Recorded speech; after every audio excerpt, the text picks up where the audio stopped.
আসসালামু আলাইকুম উদ্যোক্তা ভাই বোনেরা কেমন আছেন? আমি আজকে আপনাদের সাথে একটা বিষয় নিয়ে আলোচনা করব, সেটা হলো ডিম পাড়া হাঁসকে ফিড দেবেন না শামুক দেবেন। দেখেন, আপনারা অনেকেই কিন্তু শামুক এবং ফিড বা ধান এইগুলো দিয়ে আপনারা হাঁস পালন করেন, অনেকেই কিন্তু মিক্সড খাবার খাওয়ান। আমি কিন্তু সাধারণত মিক্সড খাবার খাওয়ায়ে হাঁস পালন করি। তবে আমি আমার যেহেতু বাড়ির পাশে নদী আছে, আমি কিন্তু শামুকও খাওয়াই, আবার ফিডও দিই, আবার ধান টান এগুলো আপাতত দিই না। তবে শামুক এখন আপাতত দিচ্ছি না, এখন আমি মিক্সড খাবার খাওয়াচ্ছি। তবে আমার যে অভিজ্ঞতা হলো কিছুদিন ধরে, যেহেতু ডিম পাড়া হাঁস আমার অনেক আগের টাইমে হাঁস পালন করি, সেক্ষেত্রে আমি বলতে চাচ্ছি যে শামুক এবং ফিডের ভিতরে পার্থক্যগুলো। প্রথমে আপনি ফিডের কথা চিন্তা করুন, যে ডিম পাড়া যে ফিডগুলো আছে, শুধু ডিম পাড়া ফিডগুলো তো আপনার হাঁস খায় না। ডিম পাড়া ফিড মনে করো যে আপনার হাঁস, মুরগি, তারপরে আপনার কোয়েল পাখি, অর্থাৎ যে সমস্ত পশু পাখি আপনার ডিম দেয়, তাদেরকে আমরা সাধারণত ডিম পাড়া ফিড খাওয়াই। আর ডিম পাড়া ফিড খাওয়ালে কিন্তু আপনার সর্বোচ্চ সংখ্যক ডিম দেয়। আপনারা জানেন যে ডিম পাড়া যে ফিড, লেয়ার ফিডটা, এই ফিডের ভিতরে কিন্তু আপনার সমস্ত প্রকারের আপনার প্রোটিন থেকে শুরু করে আপনার যত প্রকারের আপনার ঘাটতি উপাদান লাগবে হাঁস মুরগির জন্য, তত প্রকারে আপনার ঘাটতি উপাদান এই ফিডের ভিতরে দেওয়া আছে। আমরা যে খাবার তৈরি করি, আমি সাধারণত খাবার তৈরি করি, সেখানে কিন্তু আমি প্রোটিন বা বিভিন্ন ডিসিপি প্লাস, এক্সেল প্লাস ইত্যাদি দিয়ে কিন্তু আমি খাবার তৈরি করি। কিন্তু যখন আপনি শুধু লেয়ার বা ডাক লেয়ার আপনি যে ফিডগুলো খাওয়াবেন, ওই ফিডগুলো কিন্তু আপনার সমস্ত প্রকার উপাদান দিয়েই কিন্তু তৈরি।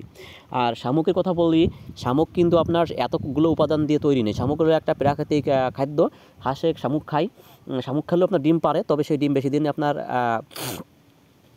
পার্সেন্টেজ বেশি থাকে না। আর শামুক খাওয়ায়ে কেউ কিন্তু আপনার 90 থেকে 95% ডিম আনতে পারে না। ওই শামুক খাওয়ালে আপনার 60 থেকে 65 বা 70% সর্বোচ্চ ডিম তোলা সম্ভব। তবে আপনি যদি ফিড খাওয়ান, তো ফিড খাওয়ালে ইনশাল্লাহ কিন্তু আপনার 90 থেকে 95% ডিম সবসময় রাখা সম্ভব না। তবে শীতকালে অবশ্যই 90 থেকে 95% সম্ভব। আর এখন যে গরমকাল, এখন আপনি ফিড খাওয়ায় একটু খামার ব্যবস্থাপনা ভালো করলে আপনার ইনশাল্লাহ 85 থেকে 90% সবসময় ডিম থাকবে। আপনারা অনেকেই কিন্তু আমার সাথে দ্বিমত পোষণ করতে পারেন, অনেকেই আমাকে বিভিন্ন কথা বলতে পারেন যে ভাই শামুক খাওয়াইলেই ভালো হয়। শোনেন, আমি কিন্তু অনেক খামারিদের সাথে কথা বলছি, যারা আপনার ফিড খাওয়াইতো অনেক দাম দিয়ে, হঠাৎ করে শামুকের দাম কম, 10 টাকা 8 টাকা বা 15 টাকা কেজি পায় শামুক কিনে এনে কিন্তু খাওয়াইছে। একবারে ডিম আপনার 100টা হাঁসে মনে করেন যে 80টা বা 85টা ডিম পারতো। শামুক খাওয়ানোর পরে সেই হাঁসে কিন্তু 30-35 ডিম পারতেছে।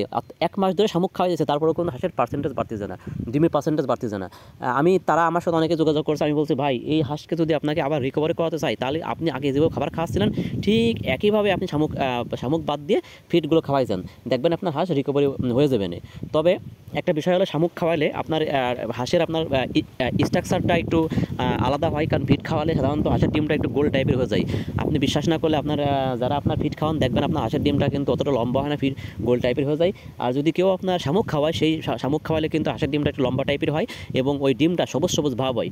আর যদি ফিড খাওয়ান, তাহলে কিন্তু ওই ডিমটা আপনার সাদা হয়ে যায়।